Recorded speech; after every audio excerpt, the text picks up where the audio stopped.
Une navette électrique autonome circule à titre expérimental entre la gare multimodale de Longvilliers et Massy, en empruntant l'autoroute A10 à l'ouest de Paris. Un trajet effectué dans les conditions réelles de circulation et à une vitesse de 80 km/h, c'est unique au monde. Il existe déjà des navettes automatisées en milieu urbain. Il existe aussi des véhicules automatisés individuels qui sont capables d'aller sur autoroute à haute vitesse, mais il n'existe pas à l'heure actuelle de navettes automatisées capables d'emporter 12 passagers sur autoroute à 80 km/h sans opérateur à bord.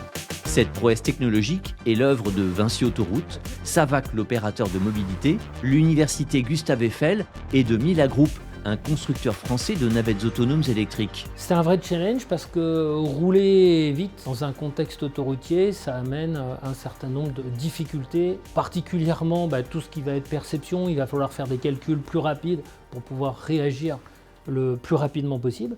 Et puis il y a aussi l'enjeu de la mise en sécurité du véhicule. Sur autoroute, on doit s'arrêter sur la bande d'arrêt d'urgence s'il y a un incident véhicule ou des problèmes avec les passagers. Donc l'enjeu, c'est d'aller sur cette bande d'arrêt d'urgence et de vérifier que cette bande d'arrêt d'urgence est bien utilisable à tout moment par la navette, qu'elle n'est pas déjà occupée par un autre véhicule ou des patrouilleurs. Ce défi réussi ouvre des perspectives.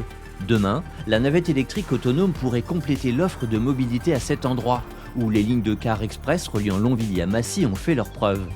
Donc l'idée, c'était de pouvoir compléter cette ligne de car express avec 2 navettes automatisées de 12 places. Pour le constructeur de la navette, ce serait opportun d'envisager ce type de mobilité sur de nombreux autres axes, partout en France et en Europe. Aucun constructeur de navettes autonomes dans le monde s'est attaqué à ce type de cas d'usage. Et nous, on y croit parce que c'est là qu'il y a besoin d'une offre de mobilité, parce que finalement, la navette autonome, ça permet de rendre le service efficace et efficient.